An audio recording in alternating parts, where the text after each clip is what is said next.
ये कहानी शहर लाहौर की है। यहाँ एक छोटा सा फैमिली रहता है जिसमें शौहर, बीवी और एक बेटा है। बेटे का नाम है आजान। आजान अभी 12वीं क्लास में पढ़ता है। सब कुछ अच्छा चल रहा था। घर में हंसी खुशी थी। माँ रसोई में गुनगुनाती रहती। वालिद ऑफिस से आकर आजान के साथ क्रिकेट की बातें करते। लेकिन एक वक्त ऐसा भी आया जब आजान बिल्कुल अकेला महसूस करने लगा। वो अपने बोर्ड एग्जाम की तैयारी कर रहा था, लेकिन प्री बोर्ड में उसके नंबर बहुत कम आए।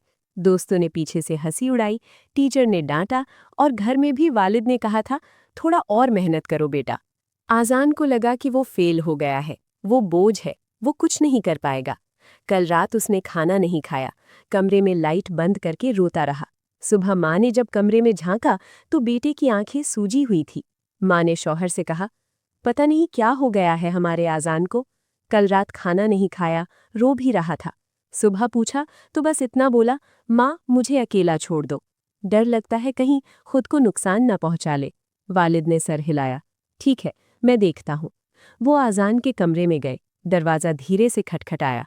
आजान बेटा, कैसा है तू? अंदर से आवाज़ आई, प्लीज़ पापा, मुझे कुछ दिनों के लिए अकेला छोड़ दीजिए। वालिद ने प्यार से कहा, ठीक है बेटा, मगर एक शर्त है। मैं तुम्हें एक कहानी सुनाना चाहता हूँ। पूरी कहानी सुन लो, फिर मैं तुम्हें कभी डिस्टर्ब नहीं करूँगा। आजान ने धीरे से दरवाज़ा खोला। आंखें लाल थीं। वालिद ने हाथ उसके सर पर फेरा और बोले, बेटा, आज से 25 साल पहले की बात है। उस वक्त मैं सिर्फ 22 साल का था। मेरा नाम उस्मान था। मुल्तान के पास एक छोटे से गांव में रहता था। वालिद साहब की बहुत पहले वफात हो चुकी थी। माँ अकेली मेहनत करके मुझे और मेरी छोटी बहन को पाल रही थी। मैं पढ़ाई में बहुत तेज था। 12वीं के बाद इंजीनियरिंग यूनिवर्सिटी का एंट्रेंस टेस्ट दिया और रैंक भी अच्छी आई। एक टॉप इंजीनियरिंग कॉलेज में एडमिशन मिल गया, स्कॉलरशिप भी पूरी। गांव वाले कहते थे, उस्मान तू बड़ा आदमी बनेगा, नाम रोशन करेगा। मैं भी सपने देखता था, कॉलेज जाऊंगा, अच्छी नौकरी करूंगा, माँ को नई साड़ी दूंगा, बहन की शादी अच्छे घर में करूंगा, अपना मकान बनाऊंगा। ट्रेन का टिकट भी कट गया था। माँ ने आंखों में आंसू लिए मुझे गले लगाया और कहा था, जा बेटा, मेरा आशीर्वाद तेरे साथ है। लेकिन उसी रात वालिद रुके। उनकी आवाज़ थोड़ी कांप गई। आजान अब ध्यान से सुन रहा था। उसी रात माँ को तेज बुखार आ गया, सांस फूलने लगी। डॉक्टर के पास ले गए तो पता चला कि किडनी फेल हो रही है। इलाज के लिए फौरन 25,000 रुपए चाहिए थे। गांव में इतने पैसे कहाँ से लाते? मैंने सोचा कॉलेज का फॉर्म सरेंडर कर दूं, लोकल कॉलेज में एडमिशन ले लूं, जॉब कर लूं। लेकिन माँ ने मना कर दिया। बोली, बेटा तू जा, मैं ठीक हो जाऊंगी। मेरे चाचा, ताया और गांव के बड़े लोग सबने मुझे समझाया, उस्मान, माँ तू चली जाएगी, तू मत रुक। एक बार मौका चला गया तो वापस नहीं आएगा। तू आगे बढ़, हम देख लेंगे। एक रात चचा ने मुझे अलग ले जाकर कहा, देख बेटा, मरने वाली को छोड़कर जा, वरना तेरा पूरा जीवन बर्बाद हो जाएगा। मैं रात भर सो नहीं पाया, माँ की सांसें सुनता रहा। सुबह जब ट्रेन का वक्त आया तो मैं स्टेशन नहीं गया। बैग उठाया और सीधा अस्पताल की तरफ भागा। 25,000 रुपए के लिए गांव के हर एक रिश्तेदार के घर गया। पैर पकड़े, रोया। आखिरकार कुछ लोगों ने उधार दिए। आजान का इलाज शुरू हुआ। डॉक्टर ने कहा, अगर 2 दिन और लेट होते तो बचना मुश्किल था। मैं बड़े कॉलेज नहीं गया, वो सपना छोड़ दिया। लोकल कॉलेज में एडमिशन लिया, साथ में ट्यूशन पढ़ाने लगा। रोज सुबह 4 बजे उठता, माँ को दवाई देता, फिर क्लास, फिर ट्यूशन, रात को पढ़ाई। बहन की शादी भी करवाई। धीरे धीरे माँ ठीक हो गई। फिर कुछ साल बाद मैंने शादी की तुम्हारी माँ से, और फिर तुम आए। वालिद ने आजान की ओर देखा। आजान की आंखों में आंसू थे। जब तुम पैदा हुए थे ना, अस्पताल में डॉक्टर ने कहा था कि तुम्हें सांस लेने में दिक्कत हो रही है, एनआईसीयू में रखना पड़ेगा।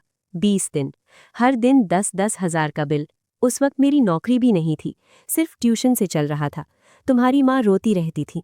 मैं रात रात भर एनआईसीयू के बाहर बैठा रहता। एक दिन बैंक में लोन के लिए गया तो मैनेजर ने कहा कि तुम्हारे पास गारंटी क्या है? मैंने कहा, मेरी माँ की ज़मीन। माँ ने सुना तो रो पड़ी। बोली, बेटा वो ज़मीन तो तेरे लिए थी, तो कॉलेज गया होता तो आज बड़ा इंजीनियर होता, बड़ा घर होता। मैंने माँ के पैर पकड़ लिए और कहा, माँ, अगर मैं कॉलेज गया होता तो आज ये बेटा मेरे सामने नहीं होता। ये बेटा ही मेरी सबसे बड़ी डिग्री है। इसके बाद मैंने अपनी छोटी सी कंपनी शुरू की। आज वो कंपनी छोटी है लेकिन ईमानदारी से चल रही है। आजान अब फूट फूट कर रो रहा था। वालिद ने उसे गले लगा लिया और बोले, बेटा, वो दिन जब मैंने कॉलेज छोड़ा था, गांव वाले हंसे थे, चचा कहते थे पागल है, मरने वाली औरत के लिए सब कुछ गवा दिया। आज वही चचा जब मेरी कंपनी देखते हैं, जब तुम्हें देखते हैं, तो शर्म से सर झुका लेते हैं।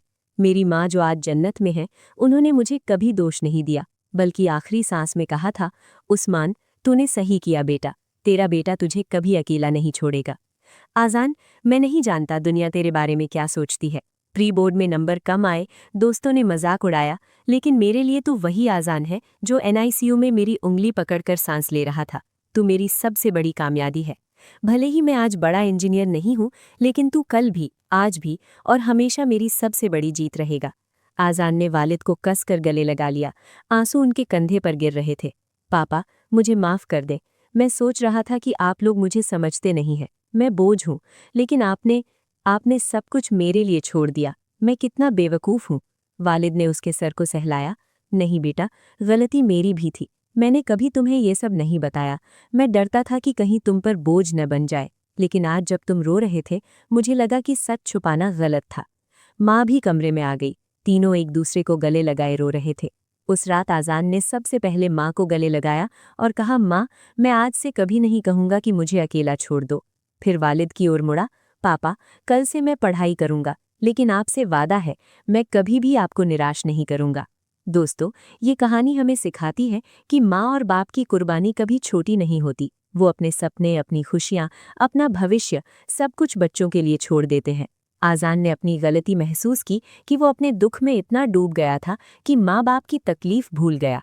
उसके वालिद ने भी महसूस किया कि सच छुपाना गलत था, और गांव वाले जो कभी हंसे थे, उन्हें भी बाद में पछतावा हुआ कि उन्होंने एक बेटे को उसकी माँ के लिए रुकने पर तंज किया। बेटा बेटी दोनों माँ बाप की जान होते हैं। उनकी खुशी ही माँ बाप की सबसे बड़ी पूंजी होती है। अगर आप भी अपने माँ बाप से प्यार करते हैं तो कमेंट बॉक्स में I love your mom dad जरूर लिखिए। अगर ये कहानी दिल को छू गई हो तो लाइक का बटन दबाइए, अपने दोस्तों और परिवार के साथ शेयर कीजिए, चैनल को सब्सक्राइब करना ना भूलिए और घंटी वाला बटन दबाकर ऑल नोटिफिकेशन ऑन कर लीजिए। धन्यवाद दोस्तों, अगली कहानी में फिर मिलते हैं। तब तक अपने माँ बाप को गले लगाइए और कहिए कि आप उन्हें कितना प्यार करते हैं।